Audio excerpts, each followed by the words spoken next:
আলহামদুলিল্লাহ, আল্লাহ তাআলা দরবারে লক্ষ কোটি শুকর ও সুজুদ।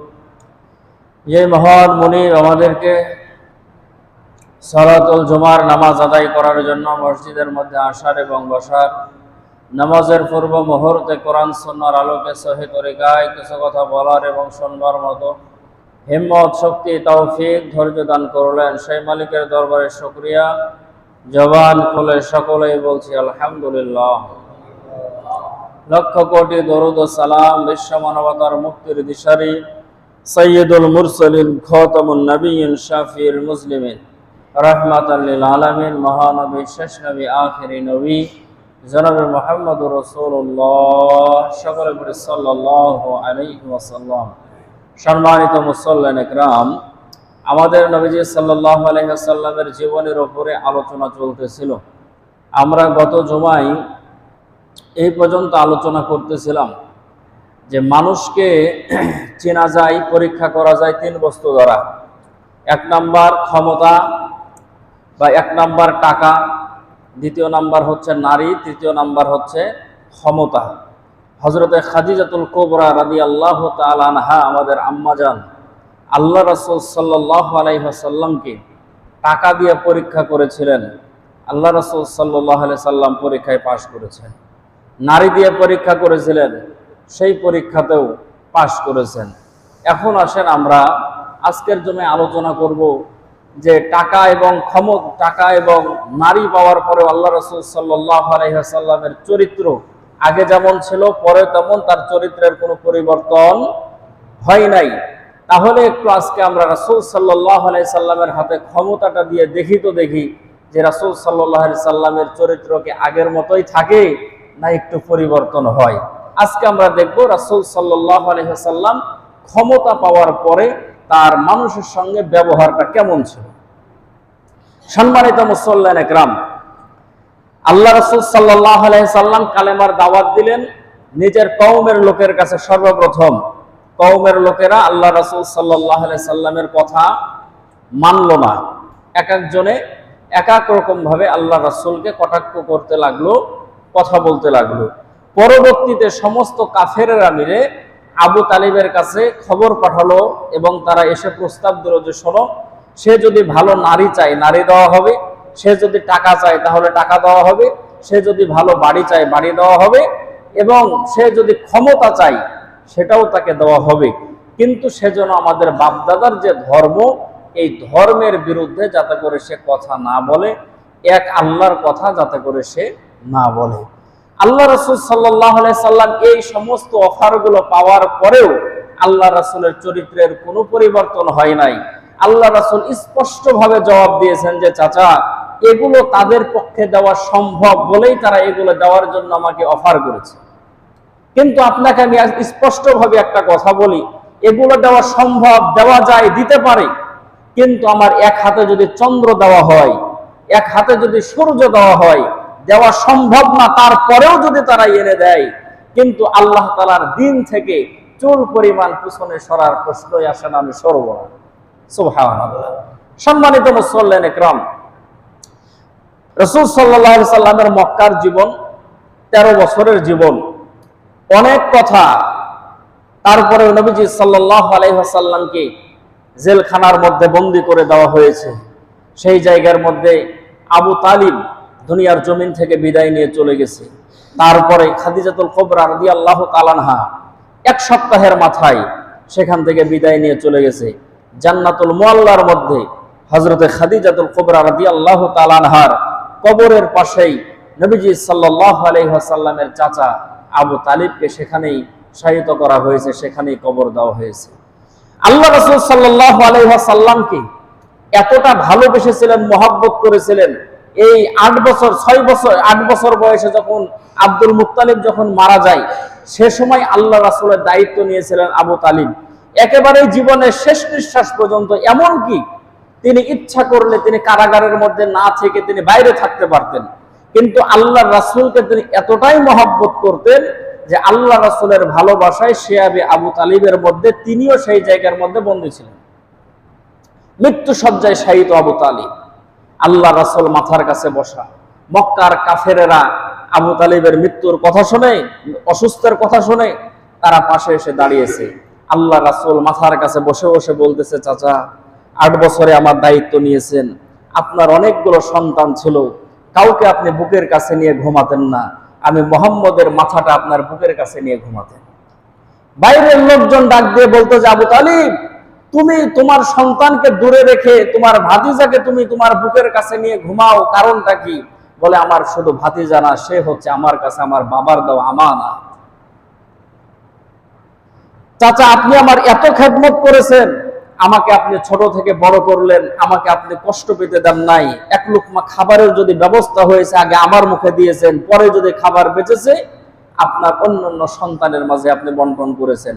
চাচা, আল্লাহ তাআলা আমাকে নবী বানিয়েছেন, আজকে আমি নবী, আপনি শুধু আমার কানে কানে আপনার মুখটা লাগায় শুধু আপনি কালেমাটা পাঠ করেন, প্রয়োজনে আমি আল্লাহ তাআলার সঙ্গে ঝগড়া করব, আল্লাহ তাআলার সঙ্গে তর্ক করব, আপনাকে আমি সঙ্গে নিয়েই জান্নাতের মধ্যে।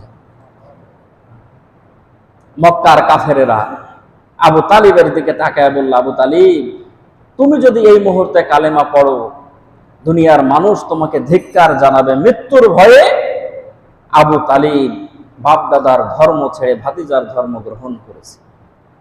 আবু তালিব কালেমা পড়ে নাই, বলল, মুহাম্মদ, আমি জানি তুমি সত্য নবী, তোমার আল্লাহ এক, তবে আমি চাই না যে আমার মৃত্যুর পরে মানুষ আমাকে ধিক্কার দিক, আমি চাই না যে আমার মৃত্যুর পরে মানুষ আমাকে নিয়ে কথা বলুক, এই জন্য আমি আমার বাবার ধর্মের উপরে, দাদার ধর্মের উপরে আমি দুনিয়ার জমিন থেকে বিদায় নিলাম। সম্মানিত মুসল্লিন ইকরাম, নবীজি সাল্লাল্লাহু আলাইহি ওয়াসাল্লাম চাচার লাশ বুকে নিয়ে চোখের পানি ছেড়ে কেঁদেছিলেন। আল্লাহ পাক রব্বুল আলামিন নিষেধ করলেন, কোন মুশরিকের জন্য আপনি চোখের পানি ছাড়বেন না, আপনি কাঁদবেন না। মেরাজের রাত্রে চাচার সঙ্গে দেখা হয়েছে। আল্লাহ রাসূল সাল্লাল্লাহু আলাইহি সাল্লামকে আবু তালিব বলতেছেন যে, মুহাম্মদ, বড় ভুল করেছি, তোমার ধর্মটা না মেনে, তোমার কথা না শুনে, ইসলাম না মেনে বড় ভুল করেছি। এখন আপনার সঙ্গে কি ব্যবহার করা হয়? বলে, জাহান্নামের সর্বনিম্ন শাস্তি, আমার পায়ের মধ্যে জাহান্নামের আগুনের 2টা জুতা পরায় দেওয়া হয়েছে। আল্লাহ রাসূল বলেন যে জুতার এত তাপ যে পায়ের মধ্যে জুতা লাগানো আছে, মাথার মগজ পর্যন্ত টকবক করে বলক দিতেছে। সম্মানিত ভাইয়েরা আমার, নবীজি সাল্লাল্লাহু আলাইহি ওয়াসাল্লামের কাছে থাকার পরেও আবু তালিবের তাকদীরের মধ্যে আল্লাহ পাক রব্বুল আলামিন হেদায়েত রাখে নাই। আবু তালিব কালেমা পড়তে পারে নাই, মুসলমান হইতে পারে নাই। আবু জেহেল কালেমা পড়তে পারল না, মুসলমান হইতে পারল না। কিন্তু নবীজি সাল্লাল্লাহু আলাইহি ওয়াসাল্লামকে তার দেশের মধ্যে জন্ম নেয় নাই, দূরে জন্ম নিয়েছিল, কুরাইশ বংশের মতো নামি দামি বংশের মধ্যে জন্ম নেয় নাই। হাবশা দেশ থেকে এসে হযরতে বেলাল আল্লাহর রাসূলের হাতে হাত রেখে কালেমা পড়ে মুসলমান হয়ে মসজিদে নববীর মুয়াজ্জিনের মতো জায়গা তিনি দখল করেছিলেন। সম্মানিত ভাইরা আমার, এই জন্য হেদায়েত দেওয়ার মালিক দুনিয়ার কেউ না, হেদায়েত দেওয়ার মালিক হচ্ছেন আমার একমাত্র আল্লাহ। আল্লাহ পাক রব্বুল আলামিন যাকে হেদায়েত দিবেন সে কেবলমাত্র হেদায়েত পাবে। এই জন্য হেদায়েত পাওয়ার পরে, ঈমান পাওয়ার পরে আল্লাহ পাক রব্বুল আলামিনের দরবারে বেশি থেকে বেশি শুকরিয়া আদায় করা। মালিক গো, যে ঈমানের উপরে আপনি আমাদেরকে রেখেছেন, এই ঈমান নিয়ে যেন কবরের মধ্যে যেতে পারি। আল্লাহ রাসূল সাল্লাল্লাহু আলাইহি ওয়াসাল্লাম বলেন, কেউ যদি যাররা থেকে যাররা পরিমাণ ঈমান নিয়ে কবরের মধ্যে যেতে পারে, আল্লাহ পাক রব্বুল আলামিন তাকে 10টা দুনিয়ার সমান একটা জান্নাত দান করে দিবে। নবীজি সাল্লাল্লাহু আলাইহি ওয়াসাল্লাম নিজের চাচাকে হারিয়ে ফেললেন, নবীজি সাল্লাল্লাহু আলাইহি ওয়াসাল্লাম স্ত্রীকে হারিয়ে ফেললেন। এখন নবীজির আপন বলতে আর মক্কা নগরীতে কেউ থাকলো না। যেই কয়জন মানুষ কালেমা পড়ে মুসলমান হয়েছে, মুসলমান, তাদের উপরে চলতে লাগলো নির্যাতনের স্টিম রোলার। আল্লাহর নবী সাল্লাল্লাহু আলাইহি ওয়াসাল্লাম চিন্তা করলেন, এই জায়গার মধ্যে থাকবো না, চলে যাব আমার দুধমা হালিমাতুস সাদিয়ান এলাকায়। তাইফে যদি আমি যাইতে পারি, সেই জায়গার লোকজন হয়তো আমাকে ভালোবাসবে। লম্বা কথা সিরাত ইবনে হিশামের মধ্যে লেখে, আল্লাহর নবী সাল্লাল্লাহু আলাইহি ওয়াসাল্লাম পাহাড়িয়া রাস্তা অতিক্রম করে আমার ভাইয়েরা সেই জায়গার মধ্যে হালিমাতুস সাদিয়ার এলাকা তায়েফে চলে গেলেন। তায়েফের ময়দানে আল্লাহর রাসূল এখন পর্যন্ত পৌঁছতে পারে নাই। তায়েফে আল্লাহ রাসূল সাল্লাল্লাহু আলাইহি ওয়াসাল্লাম যাইতে পারে নাই। এর আগেই মক্কার কাফেরেরা হাতের মধ্যে চিঠি দিয়ে যে সমস্ত মানুষগুলো দ্রুত গতিতে ঘোড়া তাড়াইতে পারত তাদেরকে পাঠিয়ে দিয়েছে, যাও গো তোমরা তায়েফে চলে যাও। তায়েফের যে সমস্ত নেতৃস্থানীয় যে সমস্ত লোকগুলো আছে তাদের কাছে আমাদের পক্ষ থেকে চিঠিটা পৌঁছায়া দিবা, আর ডাক দিয়ে বলবা মক্কা থেকে পাগল মুহাম্মদ নামের একজন ব্যক্তি তোমাদের এলাকার মধ্যে আসতেছে, তাকে যদি তোমরা তোমাদের এলাকার মধ্যে থাকতে দাও তোমাদের এলাকার পরিবেশ নষ্ট হয়ে যাবে, তোমাদের সন্তানগুলো তোমাদের কথা শুনবে না, তোমাদের গোলামগুলো তোমাদের কথা শুনবে না, তোমাদের ঘরের স্ত্রীরাও তোমাদের কথা শুনবে না, এমনকি তোমাদের যে লোকবল আছে আস্তে আস্তে কমতে থাকবে, মুহাম্মদের হাতে হাত রেখে মুহাম্মদের ধর্ম গ্রহণ করতে লাগবে। সম্মানিত ভাইয়েরা আমার, শেষ পর্যায়ে লেগেছে সে যখন তোমাদের এলাকার মধ্যে প্রবেশ করবে তাকে এলাকার মধ্যে থাকতে দিবে না, তাকে তোমরা পাথর নিক্ষেপ করে এলাকা থেকে বের করে দেবে। এই চিঠি দিয়ে চলে এসেছে মক্কার কাফেরেরা। আল্লাহর নবী সাল্লাল্লাহু আলাইহি ওয়াসাল্লাম যখন মক্কা নগরের আল্লাহ রাসূল যখন তায়েফ নগরের মধ্যে যখন প্রবেশ করলেন, দেখে ছোট ছোট অনেকগুলো বাচ্চা এক জায়গার মধ্যে দাঁড়িয়ে আছে, সাথে কিছু বড় মানুষও আছে, মুরব্বী কিসিমের কিছু মানুষ আছে। আল্লাহর নবী সাল্লাল্লাহু আলাইহি ওয়াসাল্লাম সেই জায়গার মধ্যে নিজের পরিচয় দিলেন এবং নেতৃস্থানীয় যে সমস্ত মানুষগুলো ছিলেন তাদের কাছে কালেমার কথা বললেন, ধর্মের কথা বললেন। তারা এক একজনে এক এক ভাবে আল্লাহ রাসূলকে কটাক্ষ করতে লাগলো এবং তারা বলতে থাকলো, ছোট্ট ছোট্ট বাচ্চাদেরকে বলতে থাকলো, এই হলো সেই লোক যাদের ব্যাপারে আগে চিঠি এসেছে, যার ব্যাপারে আল্লাহর নবী সাল্লাল্লাহু আলাইহি ওয়াসাল্লামের উপরে বৃষ্টির মতো পাথর মারা শুরু হলো। আমার ভাইয়েরা, একবার দুইবার নয়, তিনবার করে আল্লাহর রাসূল বেহুশ হয়ে দুনিয়ার জমিনের মধ্যে তায়েফের জমিনের মধ্যে পড়ে গেছে। কোন কোন জায়গার মধ্যে আল্লাহর রাসূল পড়েছিল, কোন রাস্তা দিয়ে আল্লাহর রাসূল হেঁটেছিল, এখনো হাজিরা হজ করার জন্য যায়। আমার ভাইয়েরা, রাস্তা দিয়ে হাঁটলে মনে হয় কলিজার মধ্যে এখনো আঘাত লাগে, জায়গাগুলো এখনো সংরক্ষণ করা আছে। কোন কোন জায়গায় আল্লাহ রাসূল সাল্লাল্লাহু আলাইহি ওয়াসাল্লাম বেহুশ হয়ে পড়েছিল, আবার কাফেরেরা আল্লাহ রাসূলকে তুলে ধরলো। নবী আমার হাঁটতে পারে না, তারপরেও কাফেরেরা পিছন দিক থেকে ধাক্কা মারলো। আল্লাহ রাসূল দুই কদম সামনে যায়, আবার জমিনের মধ্যে পড়ে যায়। কাফেরেরা আবার আল্লাহ রাসূলকে তোলার পরে আবার সামনের দিকে ধাক্কা মারে। আল্লাহ রাসূল রক্ত মাখা শরীর নিয়ে, আল্লাহ রাসূলের শরীর থেকে এত পরিমাণে রক্ত পড়েছিল, আল্লাহ রাসূলের রক্ত দিয়া জুতা পর্যন্ত পায়ের সঙ্গে লেগে গিয়েছিল। যে রক্ত মাখা পট্টা, সেই জায়গার মধ্যে আল্লাহ রাসূল হাঁটতে হাঁটতে একটা আঙ্গুরের বাগানের মধ্যে গিয়ে উঠলেন। আল্লাহ রাসূলের সঙ্গে ছিলেন নবীজির পালক পুত্র হযরতে যায়েদ ইবনে হারেসা। আল্লাহর রাসূলের উপরে পাথর মারা দেখে হযরতে যায়েদ ইবনে হারেসা নিজের পিঠের চাদরটা সরায়া দিয়া তায়েফের লোকদেরকে ডাক দিয়ে বলল, তায়েফের যুবকেরা রে শোনো, একটা মানুষের উপরে তোমাদের কত রাগ থাকতে পারে, একটা মানুষের উপরে তোমাদের কত ক্ষোভ থাকতে পারে, একটা মানুষের উপরে তোমাদের কত ঘৃণা জন্মাইতে পারে, কিসের জন্য এই মানুষটাকে তোমরা এইভাবে মারতেছ? তোমাদের যদি মারার আরো যদি বেশি প্রয়োজন হয়, আমি যায়েদ ইবনে হারেসা আমার পিঠের চাদরটা খুলে দিলাম, তোমাদের যত মারার প্রয়োজন হয় আমার পিঠের উপরে মারো, কিন্তু আমার নবীজিকে মারিও না, আমার নবীর রক্ত মুছে দিবে কে রে? এরকম মানুষ এখন দুনিয়ার জমিনে কেউ নাই। আল্লাহ রাসূল রক্তাক্ত শরীর নিয়ে একটা বাগানের মধ্যে বসলেন, আঙ্গুরের বাগান, সেই এরিয়াটা এখন পর্যন্ত ঘেরা। সেই জায়গার মধ্যে আল্লাহ রাসূল সাল্লাল্লাহু আলাইহি ওয়াসাল্লাম বসলেন। বাগানের মালিক ছিল, নাম হলো হযরতে আগদাস। আল্লাহ রাসূলকে জিজ্ঞাসা করলেন, তোমার আল্লাহ রাসূলের পরিচয় পাইলেন। পরিচয় পাওয়ার পরে সেই জায়গার মধ্যে আল্লাহ রাসূলকে এক গ্লাস আঙ্গুরের রস করে দিলেন। আল্লাহ রাসূল সেই জায়গার মধ্যে পান করলেন। তায়েফের আল্লাহ রাসূল যাওয়ার পরে সর্বপ্রথম যেই ব্যক্তিটা কালেমা পড়ে মুসলমান হয়েছিল তার নাম হলো হযরতে আকদাস রাদিয়াল্লাহু তাআলা আনহু। তার নামে তায়েফে এখনো মসজিদ আছে, মসজিদে আকদাস। সম্মানিত ভাইয়েরা আমার, আল্লাহর নবী সাল্লাল্লাহু আলাইহি ওয়াসাল্লাম তায়েফের ময়দানেও থাকতে পারলেন না। নবীজি সাল্লাল্লাহু আলাইহি ওয়াসাল্লামকে তারা পাথর দিয়ে আঘাত করলো। আমার নবীজি ক্ষত বিক্ষত হয়ে আবার মক্কার জমিনের মধ্যে ফিরে আসলেন। কাফেররা আল্লাহর রাসূলকে বিভিন্ন ভাবে কথা বলেন, সম্মানিত ভাইয়েরা আমার, এরপরেই আল্লাহ পাক রব্বুল আলামিন নবীজি সাল্লাল্লাহু আলাইহি ওয়াসাল্লামকে মেরাজের সফর করিয়েছিলেন। আমার ভাইয়েরা, এক পর্যায়ে আল্লাহ পাক রব্বুল আলামিন নবীজিকে ডাক দিয়ে বললেন, নবীজি, মক্কার জমিনে আপনার বড় কষ্ট হয়, আপনি মাঝে মাঝে আসমানের দিকে তাকায়, আমার দিকে তাকায় আপনি বলতে থাকেন, মালিক মাতা নাসরুল্লাহ, আপনার সাহায্য কখন আসবে?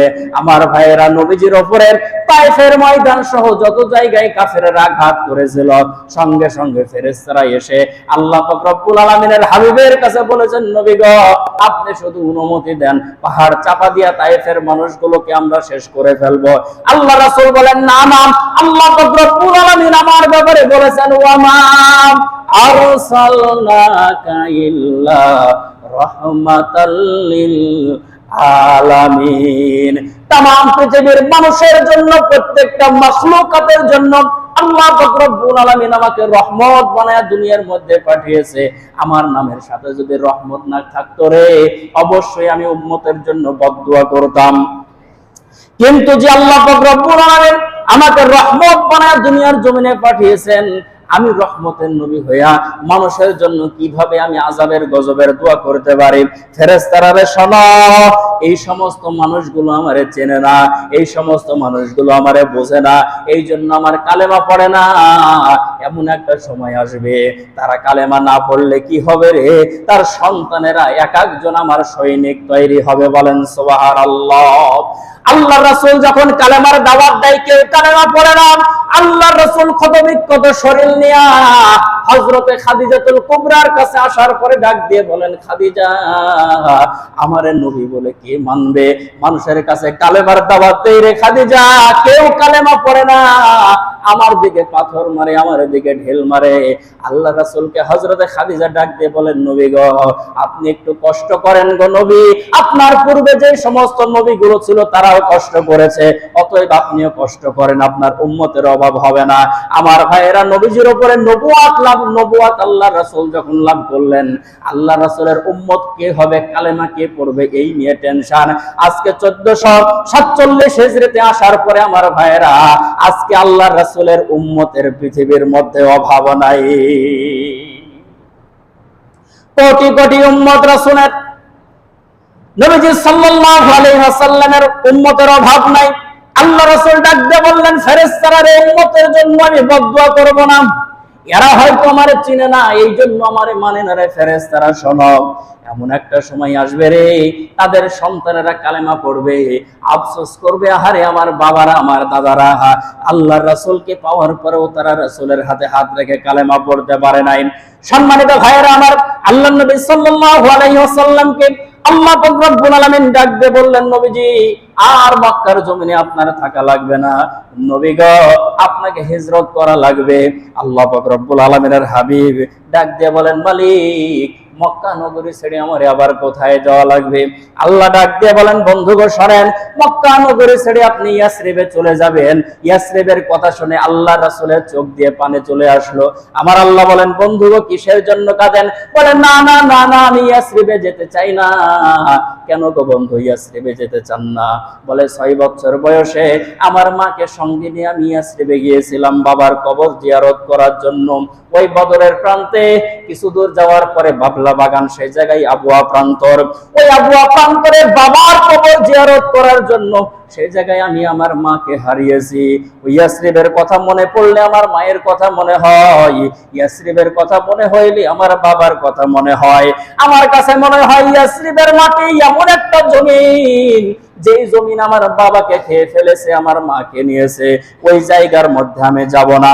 আল্লাহ পাক রব্বুল আলামিন ডাক দিয়ে বলেন, বন্ধুগো, ইয়াসরিবের জমিন আপনি মনে করেন আপনার জন্য উপযুক্ত জমিন না, ইয়াসরিবের কথা মনে হইলে আপনার চোখ দিয়ে পানি আসে।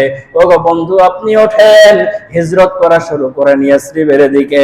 আমি আল্লাহ পাক রব্বুল আলামিন ইয়াসরিবের জমিনকে আপনার জন্য এত সুন্দর করে দেব, শান্তিতে বসবাস করবেন জীবনের শেষ পর্যন্ত, আপনার শরীরে কেউ পাথরের আঘাত করবে না।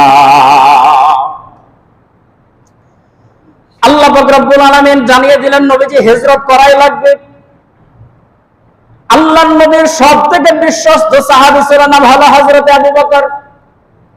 হযরত আবু বকর রাদিয়াল্লাহু তাআলা কে আল্লাহর নবী ডাক দিয়ে বললেন, আবু বকর, আল্লাহর পক্ষ থেকে বলা হয়েছে মক্কা নগরীতে মনে হয় থাকতে পারবো না, হিজরত করতে হবে, যেতে হবে ইয়াসরিবে, মানে মদিনার আগের নাম ছিল ইয়াসরিব, চলে যেতে হবে মদিনায়। হযরত আবু বকর রাদিয়াল্লাহু তাআলা আল্লাহর রাসূলের মনে হয় কথাটাকে শিওর মনে করেছেন, যেতেই হবে। আল্লাহ পাক রব্বুল আলামিনের হাবিব বিছানার মধ্যে ঘুমিয়ে আছে ঘরের মধ্যে মক্কায়। আল্লাহর রাসূলের বাড়ি আর আবু বকরের বাড়ি কিন্তু বেশি দূরাদূরি না। হযরত ওমর রাদিয়াল্লাহু তাআলার বাড়িও বেশি দূরে না, পাশাপাশি জায়গা। আল্লাহর রাসূলের কাছে গভীর রাত হযরত জিবরাইল আলাইহিস সালাতু ওয়াস সালাম আল্লাহর রাসূলের কাছে আসার পরে ডাক দিয়ে বলেন, নবীজি আর ঘুমায়া থাকবেন না, উঠেন গো নবী। বলে কেন? বলে মক্কার বড় বড় যে সমস্ত গোত্রগুলো আছে, এই সমস্ত গোত্র থেকে যারা শক্তিশালী যুবক আপনার বাড়ির চারিদিক ঘেরাও করে ফেলেছে, দারুন নদুয়ার মধ্যে তারা বৈঠক করেছে, ও নবী গো আজকের রাতের মধ্যেই আপনাকে হত্যা করে ফেলবে। নবীজি আপনি এখান থেকে উঠে যান, আপনি উঠার পরে আপনি মদিনার দিকে আপনি সফর শুরু করেন। আল্লাহ রাসূল সাল্লাল্লাহু আলাইহি ওয়াসাল্লাম হযরত আলী রাদিয়াল্লাহু তাআলাকে ডাকলেন। ডাকার পরে ডাক দিয়ে বললেন, আলী রে শোনো, আল্লাহ তাআলার পক্ষ থেকে নির্দেশ হয়েছে আমি আর মক্কায় থাকতে পারবো না, চলে যাব। আলী রে শোনো, আমার কাছে কাফের মুশরিকদের কিছু জমানো টাকা আছে, বলেন না সুবহানাল্লাহ। কাফের মুশরিকদের জমানো কিছু টাকা আছে, অর্থ সম্পদ আছে, এই সমস্ত জমানো টাকাগুলো, স্বর্ণ অলংকার গুলো তুমি তোমার কাছে একটু রেখে দাও। সকালবেলা যখন হবে রে আলী, এই সমস্ত টাকা পয়সা গুলো তুমি তাদের বাড়িতে বাড়িতে গিয়ে পৌঁছায়া দিবা। পৌঁছায়া দেওয়ার পরে তুমিও হিজরত করে চলে আসবা মদিনা। চাদর গায়ে দিয়ে শুয়ে গেলেন হযরতে আলী। হযরতে জিবরাইল বলেন, ইয়া রাসূলুল্লাহ, হাতের মধ্যে এক মুষ্টি বালি নেন, সূরা ইয়াসিন থেকে একটা আয়াত তেলাওয়াত করেন। ওগো নবী, দরজার দিকে আপনি মেরে দেন।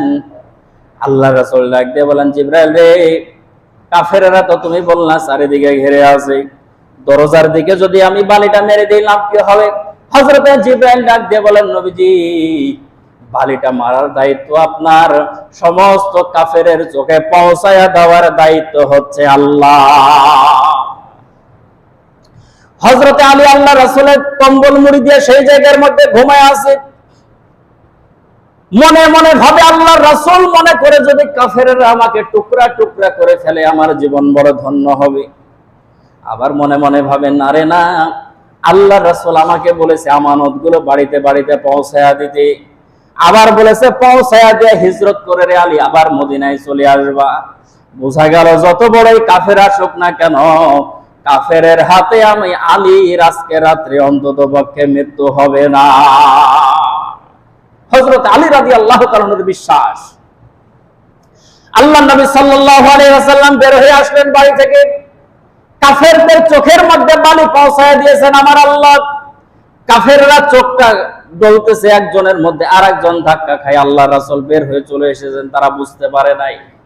হযরত আবু বকর রাদিয়াল্লাহু তাআলার বাড়ি যেটা মসজিদে আবু বকর, সেই জায়গায় আসার পরে শুধু দরজার মধ্যে নক করেছেন, একবার ছোট্ট কণ্ঠে ডাক দিয়ে বলেছেন আবু বকর। সঙ্গে সঙ্গে আবু বকর দরজাটা খুলে দিয়েছে। আল্লাহ রাসূল আশ্চর্য হয়ে ডাক দিয়ে বললেন, আবু বকর, এত গভীর রাত্রে আপনাকে আমি একবার ডাক দিলাম রে আবু বকর, দ্বিতীয়বার ডাক দেওয়ার প্রয়োজন হলো না। আপনি কি রাত্রের বেলা ঘুমান না? একবার ডাকে আপনি কিভাবে দরজাটা খুলে দিলেন? হযরত আবু বকর রাদিয়াল্লাহু তাআলা ডাক দিয়ে বলে, ইয়া রাসূলুল্লাহ, শুধু আমি ঘুমাই না তা না, আমার ছোট্ট মেয়ে আসমাও ঘুমাই না। এবং আপনি যেদিন আমাকে বলেছেন হিজরত করা লাগবে গো নবী, সেই সময় থেকে আমি 2টা উট ক্রয় করেছি সেই সফর করার জন্য। ইয়া রাসূলুল্লাহ, খুঁটির দিকে তাকায় দেখেন 2টা উট, তারাও যেন ঘুমায় না, দাঁড়ায়া দাঁড়ায়া থাকে। আমি যদি বিছানার মধ্যে ঘুমায়া থাকি, গভীর রাত্রে আপনি আসার পরে যদি আমি আবু বকরের ডাক দেন, আমার যদি উঠতে দেরি হয় গো নবী, পিছন থেকে কাফেররা আসবে, আমি বেঁচে থাকতে আপনার কষ্ট হবে, এটা আমি মেনে নিতে পারি না।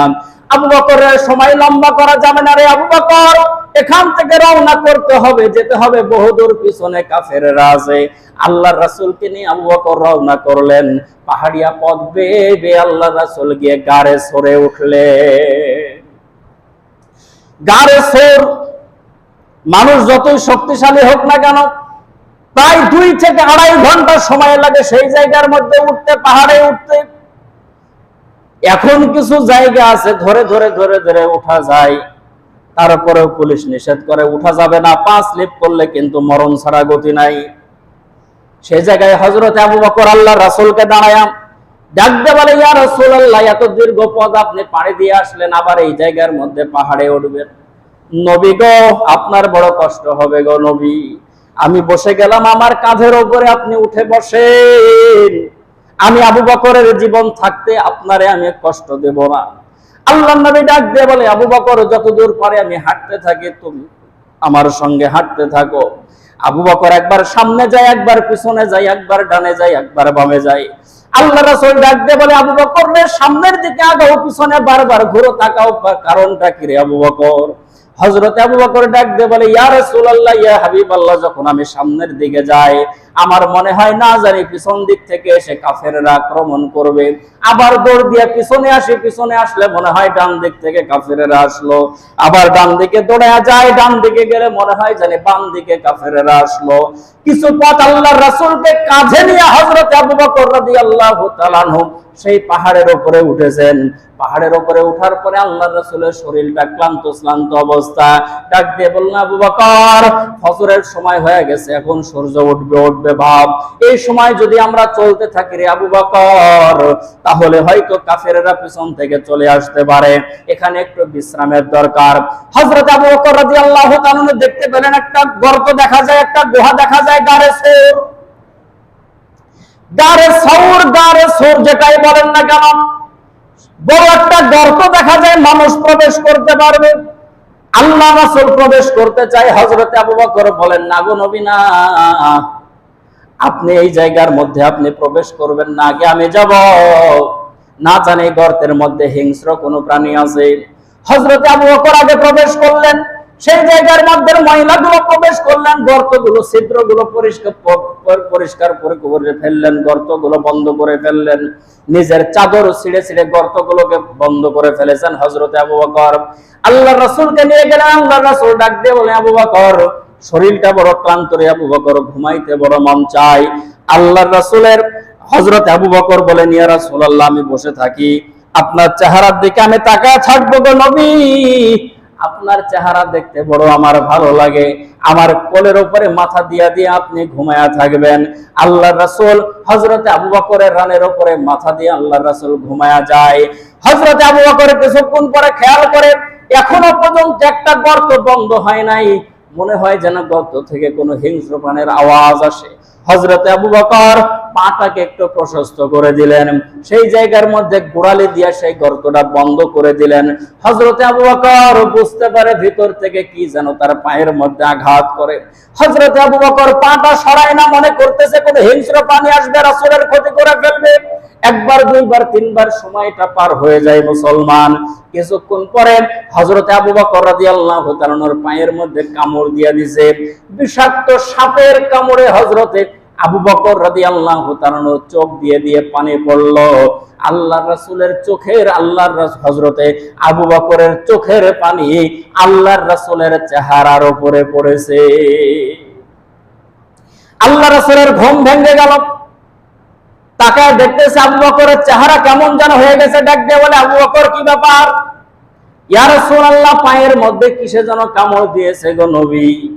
আল্লাহর রাসূল উঠে বসলেন, পাটা সরাইতেই ভিতর থেকে একটা বিষাক্ত সাপ বের হয়ে এসেছে। আল্লাহর রাসূল নিজের মুখের থুথু নিয়া হযরত আবু বকরের ক্ষত স্থানে লাগায়া দিলেন। আবু বকর বলেন, থুথুর মধ্যে কি ছিল জানা নাই, তবে থুথু দেওয়ার সঙ্গে সঙ্গে আমার পুরো শরীরের মধ্যে যে বিষক্রিয়া, যে বিষ যে ছিল, সেটা পানি হয়ে গেছে। তাফসীরের মধ্যে এসেছে, আল্লাহর নবী সাল্লাল্লাহু আলাইহি ওয়াসাল্লামের সামনে সাপ কথা বলে ডাক দিয়ে বলে, ইয়া রাসূলুল্লাহ, আমি ঈসা নবীর যুগ থেকে এখানে অবস্থান করতেছি, আমি খবর পেয়েছি গো নবী আপনি হিজরত করার সময় এই জায়গার মধ্যে অবস্থান করবেন, এই জন্য আমি চারিদিকে ছিদ্র বানায় রেখেছি। আপনার সাথে আবু বকর সবগুলো বন্ধ করে ফেলেছে, একটা ফাঁকা ছিল, এটাও নিজের পায়ের গোড়ালি দিয়ে বন্ধ করে দিয়েছে। আমি অনেকবার ধাক্কা দিয়েছি, খোলার জন্য পারি নাই। আপনার চেহারাটা দেখার জন্য গো নবী আবু বকরের পায়ের মধ্যে কামড় দিয়েছে, আমারে মাফ করে দেয়। সম্মানিত ভাইরা আমার, আল্লাহর রাসূল এক পর্যায়ে লম্বা পথ সফর করে চলে গেলেন মদিনায়। আল্লাহ রাসূল যখন মদিনার মধ্যে যখন প্রবেশ করবেন, আইয়ুব আনসারীর বাড়ির পাশ দিয়ে আল্লাহ রাসূল যায়। সে জায়গায় আল্লাহ রাসূল তাকায় দেখে 3000-এরও বেশি ছোট ছোট বাচ্চা, যাদের বয়স তাফসীরের মধ্যে লেগেছে 13 বছরের বড় কেউ ছিল না। 13 বছরের মধ্যেই ছোট ছোট বাচ্চাগুলো। এরকম ভাবে তাদের সংখ্যা বিভিন্ন তাফসীরে বিভিন্ন আসছে, কোন তাফসীরের মধ্যে আসছে 3000, 6000, 7000 এরকম। ছোট্ট ছোট্ট বাচ্চাগুলো রাস্তার দুই পাশে দাঁড়িয়ে আছে। ছোট্ট বাচ্চাদের দ্বারা আল্লাহ রাসূল তায়েফের ময়দানে একবার মার খাইছেন। এই সমস্ত বাচ্চাদেরকে দেখার পরে আল্লাহর রাসূল আবার অন্তরের মধ্যে ভয় পেলেন। মালিকের দিকে মোতাজ্জ হয়ে ডাক দিয়ে বলে, আল্লাহ আপনি না বললেন মদিনায় গেলে, ইয়াসরিবে গেলে আমার সেই জায়গায় কোনো কষ্ট হবে না? তায়েফের ময়দানে যে ছোট ছোট বাচ্চাগুলো দেখেছিলাম, তাদের থেকে এখন তো ইয়াসরিবে এসে বাচ্চার সংখ্যা আরো অনেক বেশি দেখা যায়। কিছুক্ষণ পরে বাচ্চাগুলো আল্লাহর রাসূলের দিকে আস্তে আস্তে আস্তে আস্তে ছোট ছোট কদমে আসে, আল্লাহর রাসূলকে স্বাগতম জানানো শুরু করলো। বলেন সুবহানাল্লাহ। বাচ্চাদের ভিতর থেকে একজন বড় বাচ্চা ডাক দিয়ে বলতেছে, আল্লাহর নবী আমরা খবর পেয়েছি তায়েফের ছোট ছোট বাচ্চারা আপনার সঙ্গে খারাপ ব্যবহার করেছে। আমরা তায়েফের বাচ্চা না, আমরা মদিনার বাচ্চা। তায়েফের বাচ্চারা আপনার সঙ্গে খারাপ ব্যবহার করতে পারে, আমরা মদিনার শিশু আপনার সঙ্গে খারাপ ব্যবহার করব না। ওগো নবীজি আজকে আপনার বুকের সঙ্গে আমরা লাগায় নেব গো নবী। একটা কথা দিতে হবে, সারা জীবন আমাদের সঙ্গে থাকবেন। ওগো নবীজি সারা জীবন শুধু আমাদের সঙ্গে থাকবেন তা না, আপনার মৃত্যুর পরেও আপনার লাশটাকে যেন এখানেই যেন দাফন করা হয়। এক সময় আমরাও থাকবো না, আমাদের সন্তানেরা থাকবে, তারা জানবে মদিনার মধ্যে নবী এসেছিল, কিন্তু এখন নবী নাই, তারা সহ্য করতে পারবে না। তারা যদি নবীকে না দেখতে পায়, তারা যেন নবীর কবর পায়। আল্লাহ রাসূল মদিনায় এখন পর্যন্ত ঘুমায়া, সম্মানিত মুসল্লিন 8 বছর থাকলেন। 8 বছর পরে আল্লাহ তাআলা আয়াত নাযিল করলেন, ইন্না ফাতাহনা লাকা ফাতহান মুবিনা। মক্কা বিজয় হলো কোনো ধরনের রক্তপাত ছাড়া। এর আগে আল্লাহ রাসূল সফররত অবস্থায় আল্লাহ পাক রব্বুল আলামিন ডাক দিয়ে বললেন যে নবীজি আপনি মক্কা ছেড়ে চলে যান। নবীজি মক্কার দিকে বারবার ফিরে ফিরে চায় আর বলে, মক্কারে বড় আশা ছিল, ইচ্ছা ছিল তোর কাছে থাকবো, তোর খেদমত করব, কিন্তু তোর সন্তানেরা এত নিষ্ঠুর, তোর কাছে থাকতে দিল না। হযরতে জিবরাইল বলেন যে নবীজি আপনার পূর্বে একজন নবী ছিল, তার নাম হলো মুসা, সেও তার এলাকা ছেড়ে মাদিয়ানে চলে গিয়েছিল, পরবর্তীতে আবার আল্লাহ তাআলা তাকে সেই এলাকার মধ্যে ফিরিয়ে দিয়েছে। অতএব আপনি আজকে মক্কা ছেড়ে চলে যাচ্ছেন, আপনার চিন্তার কোনো কারণ নাই, আপনি আবার এই মক্কায় ফিরে আসবেন, আপনি কোনো পেরেশানি করবেন না। আল্লাহ রাসূল সাল্লাল্লাহু আলাইহি ওয়াসাল্লাম যখন মক্কা যখন বিজয় হলো, আল্লাহ রাসূল সাল্লাল্লাহু আলাইহি ওয়াসাল্লামের সঙ্গে 16 লক্ষ সাহাবী, প্রতিমধ্যে আরো কিছু সাহাবী যোগ হয়েছে। আল্লাহ রাসূল সাল্লাল্লাহু আলাইহি ওয়াসাল্লাম যখন আসলেন, আসার পরে মক্কার যে কাফেরেরা ছিল তাদের অন্তরের মধ্যে থরথর থরথর কাঁপন শুরু হলো। আরে আজকে না জানি মুহাম্মদ এত লোক নিয়ে আসতেছে মক্কার মধ্যে, না জানি আজকে কি অবস্থা হয়। নবীজি সাল্লাল্লাহু আলাইহি ওয়াসাল্লাম সাহাবীদেরকে বললেন যে তোমরা শান্ত হও, যেই গাছে ছায়া দেয়, যেই গাছে ফল দেয়, সেই গাছগুলো নষ্ট করবে না, ফসলের মাঠ নষ্ট করবে না, যারা প্রতিবন্ধী আছে তাদেরকে তোমরা কষ্ট দেবে না, এরকম ভাবে যারা খানায় কাবার মধ্যে যারা আশ্রয় নেবে তাদেরকে তোমরা হত্যা করবে না। আমার চাচা আবু তালিবের বাসায় যারা যাবে, এরকম ভাবে আমার চাচা হযরতে হামজার বাসায় যারা যাবে, তারপরে আমার চাচা হযরতে আব্বাস রাদিয়াল্লাহু তাআলার বাসায় যারা যাবে, তাদেরকে তোমরা মারবা না। আল্লাহ রাসূল সাল্লাল্লাহু আলাইহি ওয়াসাল্লাম শেষ পর্যায়ে বললেন যে শোনো, যারা নিজ বাড়িতে অবস্থান করবে ঘরের দরজা বন্ধ করে দিয়ে, তাদেরকেও মারবা না, হত্যা করবে না, শিশু আর মহিলাদেরকে তো মারার প্রশ্নই ওঠে না। সাহাবীরা শুধু পস্তায় আর বলে, ইয়া রাসূলুল্লাহ তাহলে আপনি যে সাধারণ ক্ষমা ঘোষণা করতেছেন, যে নিজের ঘরের দরজা বন্ধ করে রাখলেও আপনি মারতে নিষেধ করতেছেন, তাহলে মারবো কার? এত যে কষ্ট দিল। আল্লাহ রাসূল কয়েকজনের নাম ধরে ধরে বলেছিলেন যে এরা যেখানেই থাকো এদেরকে তোমরা ছাড়বা না, এদেরকে তোমরা হত্যা করবা। সম্মানিত মুসল্লিন একরাম, সাধারণ ক্ষমা ঘোষণা করলেন আল্লাহ রাসূল। খানায় কাবার কাছে যাওয়ার পরে হযরত আলীকে বলতেছেন যে আলী, একটু খবর নাও তো তলহা ইবনে উসমান কোথায় আছে, বা উসমান ইবনে তলহা কোথায় আছে। তো হযরত আলী বলেন, ইয়া রাসূলুল্লাহ, কি দরকার? আল্লাহ রাসূল চোখের পানি ছেড়ে ডাক দিয়ে বলতেছেন যে আলী, এই কথাটা এতদিন কাউকে বলি নাই। আমি যেদিন হিজরত করব গভীর রাত, যখন জিবরাইল বলল যে এখান থেকে চলে যেতে হবে, আমি উসমান ইবনে তলহার কাছে আসলাম, ডাক দিয়ে বললাম, চাচা আমি এই জায়গা ছেড়ে চলে যাব, আর কোনোদিন আপনাদেরকে ডিস্টার্ব করব না, বিরক্ত করব না। আপনার কাছে খানায় কাবার চাবিটা আছে, চাবিটা শুধু একটু আমাকে দেন, আমি প্রাণ ভরে আল্লাহ তাআলার ঘরে সেজদা দেব, নামাজ পড়ব, এখান থেকে আমি বিদায় নিয়ে চলে যাব, কোনোদিন আপনার কাছে আর চাবি চাইব না। আলী, শোনো, উসমান ইবনে তলহা আমাকে চাবি দিল না। আমি বললাম যে চাচা আপনি আমাকে চাবি দিলেন না, তবে এমন যদি কোনো সময় আসে যে মক্কার ক্ষমতা আমার হাতে, তখন কি চাবি চাইলে আপনি চাবি দিবেন? তলহা ইবনে উসমান আমাকে তরবারি দিয়ে আঘাত করে নাই, আমাকে কথা দিয়ে আঘাত করেছে। আরবি একটা প্রবাদ আছে, জারাহাতু সিনানে লাহাতিয়ামু ওয়ালা ইয়ালতামু মা জারাহাল লিসানু, যে মানুষ যদি মানুষকে তরবারি দিয়ে আঘাত করে, তরবারির আঘাত 5 বছর 10 বছর পর মিশে যায়, কিন্তু মানুষ যদি মানুষকে কথা দিয়ে আঘাত করে, মৃত্যুর আগের দিন পর্যন্ত মানুষের সেই কথার আঘাতের দাগ মুছে না। ওরকম যদি শক্ত প্রকৃতির যদি মানুষ হয়, সন্তানের কাছে বলে যায় যে ও আমার সঙ্গে যে ব্যবহার করেছে, আমি মারা গেলে আমার মরার খবর ওকে দিবি না, ও যেন আমার জানাজাতেও না আসে। কথা বলেন ঠিক না? আল্লাহ রাসূল সাল্লাল্লাহু আলাইহি সাল্লামকে তলহা ইবনে উসমান ইবনে তলহা বলল যে মুহাম্মদ, ছিনা কাথায় শুয়ে লাখ টাকার স্বপ্ন দেখো, তুমি নিজে খেতে পাও না, চাচার ঘরে থেকে বড় হয়েছো, আর মক্কার ক্ষমতা আসবে তোমার হাতে। আল্লাহ রাসূলকে কটাক্ষ ভাষায় অনেক কথা বললেন। আল্লাহ রাসূল ভারাক্রান্ত হৃদয়ে সেখান থেকে বিদায় নিয়েছিলেন। বললেন যে আলী, সেই কথাটা আমার মাঝে মাঝে মনে পড়ে, আজকে একটু গিয়ে বলো, তার কাছে চাবি চাইবা না, বলবা যে চাবি নিয়ে সে যেন ঘরটা খুলে দেয়। খুঁজে আর পাই না উসমান ইবনে তলহা কই। খুঁজতে খুঁজতে খুঁজতে খুঁজতে গিয়ে দেখা গেল খানায় কাবার চাদর গায়ে দিয়া তলহা ইবনে উসমান একেবারে খানায় কাবার ছাদের উপরে শুয়ে আছে। আল্লাহ রাসূলের সাহাবী হযরত আলী গিয়ে ডাকে, ভয়ে চমকে উঠলেন, ডাক দিয়ে বললেন, আলী কি ব্যাপার? বলে, খানায় কাবার চাবিটা নিয়ে আল্লাহ রাসূল নিচে তোমাকে ডাকতেছে। কোমর থেকে চাবিটা বের করে বলতেছেন যে আলী, এই যে নাও চাবি, তুমি নিয়ে চলে যাও। বলে, না, আমাকে তো চাবি নেওয়ার জন্য বলে নাই, তোমাকে খুলে দেওয়ার জন্য বলেছে। সে আসতে চায় না। হযরত আলী বলেন যে দেখো, তোমার সঙ্গে কোনো খারাপ ব্যবহার করার জন্য আমার রাসূল আমাকে বলেন নাই।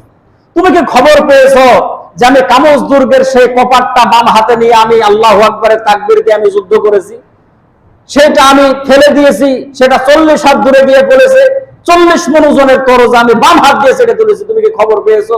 বলে, হ্যাঁ খবর পেয়েছি, আমি কিন্তু সেই আলী, তোমাকে নিয়ে যেতে কিন্তু আমার ডান হাতের প্রয়োজন হবে না, বাম হাতে দরকার, বাম হাতেই হবে। অতএব তোমার সঙ্গে আমি কোনো খারাপ ব্যবহার করবো না, তুমি চলো, তুমি খানায় কাবার দরজাটা তুমি খুলে দাও। কাঁপা কাঁপা শরীরে আসলেন।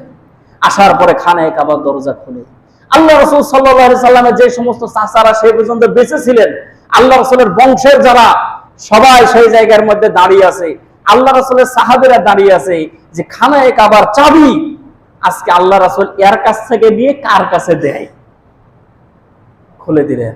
আল্লাহ রাসূল সাল্লাল্লাহু আলাইহি সাল্লাম বললেন যে তলহা ইবনে উসমান বা উসমান ইবনে তলহা, যেটাই নাম হোক, তোমার কি মনে পড়ে তুমি সেই দিন আমার সঙ্গে কি ব্যবহার করেছিলে? সে বলল যে হ্যাঁ আমার মনে পড়ে। বলে, শোনো, আজকে আমার যত দুঃখ, যত বেদনা, যত কষ্ট সবগুলো আমি বুকের মধ্যে চাপা দিয়েছি। আজকে আমি তোমাদের কাছে সেই ব্যবহার করব যেই ব্যবহার করেছিল আমার ভাই হযরত ইউসুফ আলাইহিস সালাম। সমস্ত ভাইদেরকে ক্ষমা করে দিয়ে সমস্ত ভাইদের জন্য এক একটা করে বিল্ডিং বানিয়ে দিয়েছিল। আমি বিল্ডিং বানাতে না পারলেও আমি আমার ভাই ইউসুফের মতো তোমাদেরকে সাধারণ ক্ষমা ঘোষণা করলাম। তোমার উপরে আমার কোনো রাগ নাই। চাবিটা নেওয়ার জন্য সবাই অপেক্ষায় আছে, না জানি আজকে চাবিটা কার কাছে দেয়। আল্লাহ রাসূল হাতে চাবিটা নিয়ে আবার উসমান ইবনে তালহার হাতে দিয়ে বললেন যে, উসমান ইবনে তালহা, এই চাবিটা আমি তোমার কাছেই দিলাম এবং আমি ওসিয়ত করলাম এই চাবি তোমার বংশের কাছেই থাকবে, কোন জালেম ছাড়া তোমার বংশ থেকে এই চাবি কেউ কোনোদিন ছিনিয়ে নিবে না। আচ্ছা বলেন তো দেখি, আল্লাহ রাসূলকে টাকা দিয়ে, নারী দিয়ে পরীক্ষা করা হয়েছিল, আল্লাহ রাসূল সেখানেও পাশ করেছেন। আল্লাহ রাসূল ক্ষমতা পাওয়ার পরেও যে আল্লাহ রাসূলের সঙ্গে জুলুম করেছিল, একটা উদাহরণ দিলাম, তার সঙ্গে কি আল্লাহ রাসূল খারাপ ব্যবহার করলেন না ভালো ব্যবহার করলেন? ভালো ব্যবহার। তাহলে বোঝা গেল যে আল্লাহ রাসূল সাল্লাল্লাহু আলাইহি ওয়াসাল্লাম লাকাদ কানা লাকুম ফি রাসূলিল্লাহি উসওয়াতুন হাসানাহ, উত্তম চরিত্রের অধিকারী, অর্থাৎ নারী দিয়ে, টাকা দিয়ে, ক্ষমতা দিয়ে আল্লাহ রাসূলের চরিত্র পরিবর্তন করা যায় না। অতএব রাসূল সাল্লাল্লাহু আলাইহি ওয়াসাল্লামের অনুসারী যারা হবে তারাও কোনো সময় বাতিলের কাছে মাথা নত করবে না, নারী, গাড়ি, টাকা পয়সা, ক্ষমতার কাছে তারা কোন সময় মাথা নত করবে না। এগুলোর জন্য নিজের দিন, ধর্ম, ইসলামকে তারা কোন সময় ধূলিসাৎ করবে না। কিন্তু অনেক সময় দেখা যায় যে আমাদের দেশের কিছু মানুষ সামান্য কিছু ক্ষমতার জন্য মূর্তি পূজা, দুর্গা পূজা চলে গেল, সাধারণ ক্ষমতার জন্য। আল্লাহ রাসূল ইচ্ছা করলে সে সময় ক্ষমতা নিতে পারতেন, নেন নাই। কিন্তু আমাদের দেশের কিছু মানুষ ক্ষমতায় যাওয়ার জন্য, ক্ষমতা পাওয়ার জন্য, সেটা যে দলেরই হোক না কেন, যাওয়ার জন্য পূজা মণ্ডপে মণ্ডপে গেল, হিন্দুরা যা করে নাই মুসলমানের নেতারা তার থেকে বেশি কিছু করলো। এটা আপনারা জানেন কি জানেন না? কথা বলেন। সম্মানিত মুসল্লিনে কেরাম, এ হলো আমাদের ক্ষমতায় যাওয়ার, এই হলো আমাদের অবস্থা। কিন্তু রাসূল সাল্লাল্লাহু আলাইহি ওয়াসাল্লামের প্রকৃত অনুসারী যারা, রাসূল সাল্লাল্লাহু আলাইহি ওয়াসাল্লামের আদর্শের উম্মত যারা, তারা কোন সময় শিরকের সঙ্গে আপোষ করতে পারে না। আল্লাহ পাক রব্বুল আলামিন আজকের ভুল এবং ত্রুটিগুলো মাফ করে সঠিক কথাগুলো অনুযায়ী আমল করার তৌফিক দান করুন, বলেন আমিন।